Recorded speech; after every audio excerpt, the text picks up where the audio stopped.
L'amour est significatif, en directe relation et proportion de l'importance de l'être aimé, de celui vers qui est tourné cet amour. C'est une chose que de dire que mon chien m'aime, car c'est simplement ainsi qu'ils agissent. C'est une autre chose que de dire mes enfants m'aiment. C'est toujours différent lorsque je dis ma femme m'aime. Encore une fois, lorsque vous considérez votre chien, mon chien est un chien, il m'aimera. Parce que je le nourris, il va m'aimer parce que je le nourris et qu'il n'est pas un chat.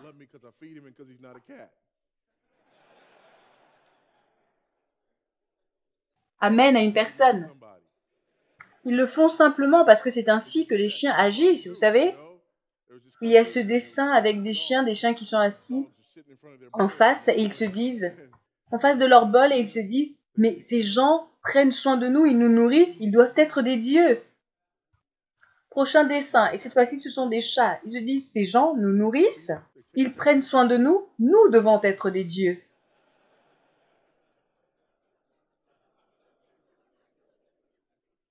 Certains d'entre vous avez des chats et vous savez exactement de quoi je parle. Encore une fois, mon chien m'aime parce que je suis celui qui nourrit le chien. Pour mes enfants, c'est différent. Parce qu'ils ont une compréhension totalement différente de qui je suis. C'est différent. Et pour ma femme, c'est différent aussi. Parce que mes enfants pensent que je suis Superman. Ma femme sait que je ne le suis pas. Et toutefois, elle m'aime. Jésus me connaît mieux que ma femme. Et il m'aime. Alors maintenant, non seulement est-il digne de ma louange, de mon adoration et de ma révérence, et au-delà de tout cela, il m'aime.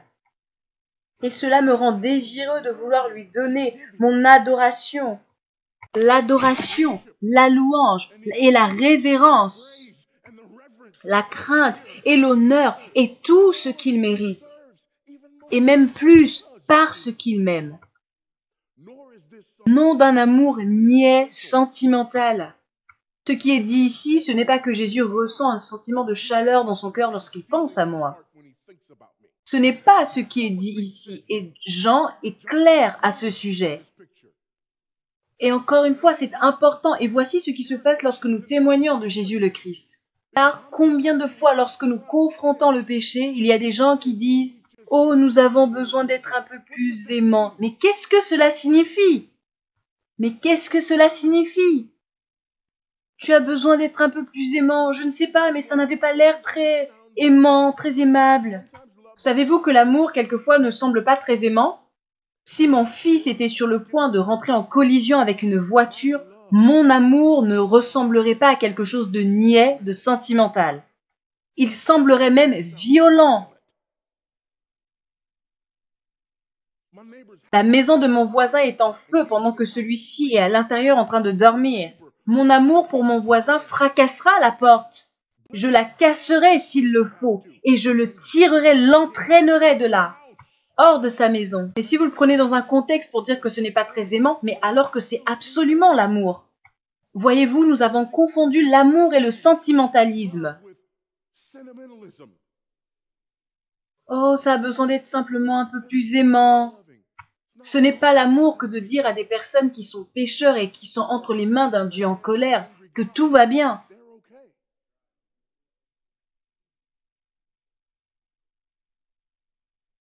Ce n'est pas aimant. Alors, laissez-moi resituer le contexte ici. Qu'est-ce que cela signifie qu'il m'aime? Cela signifie-t-il qu'il est sentimental à mon égard? À celui qui nous aime, qui nous a lavés de nos péchés par son sang. Voilà son amour.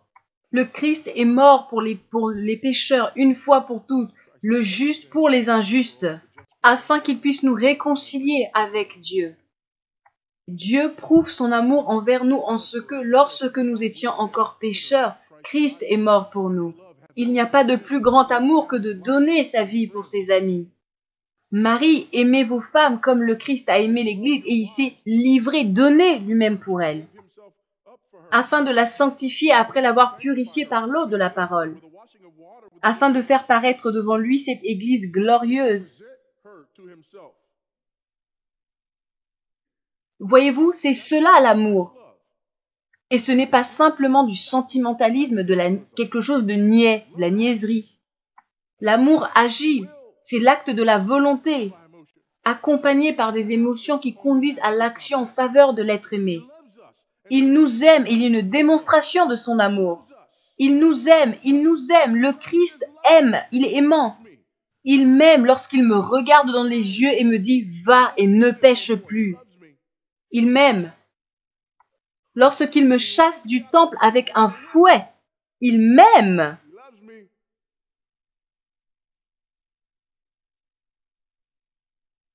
Il aimait Pierre et il l'a regardé dans les yeux et lui a dit « Arrière de moi, Satan ». Qu'en est-il de cela?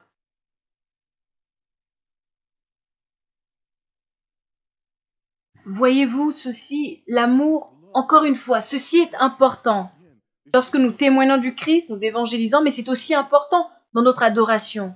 Parce que quelquefois, je ne me sens pas très aimable. Et quelquefois, je ne crois pas que Jésus m'aime.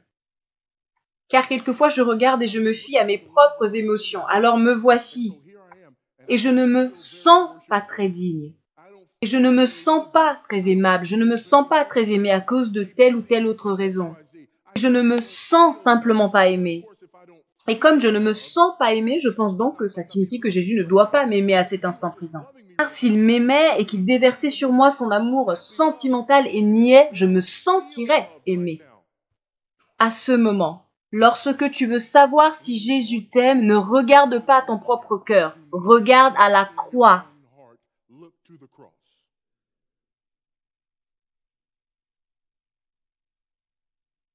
Je ne me sens pas très aimable. Regarde à la croix, là où il est mort.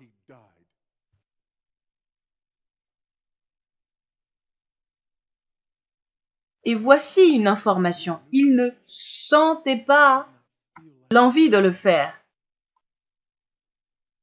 Père, s'il y avait un autre moyen que cette coupe s'éloigne de moi. Et nous voulons échapper à cela, passer rapidement à cet endroit-là. Nous ne voulons pas nous arrêter pour regarder à l'humanité de Jésus. Nous ne voulons pas regarder à un homme qui est en train d'agoniser avant qu'il ne meure, sachant que la croix se tient devant lui. Nous ne voulons pas nous arrêter là pour reconnaître qu'il n'en avait pas envie.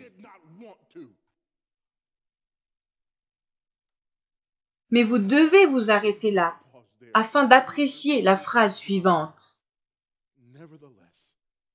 Toutefois, non ma volonté, mais que ta volonté soit faite.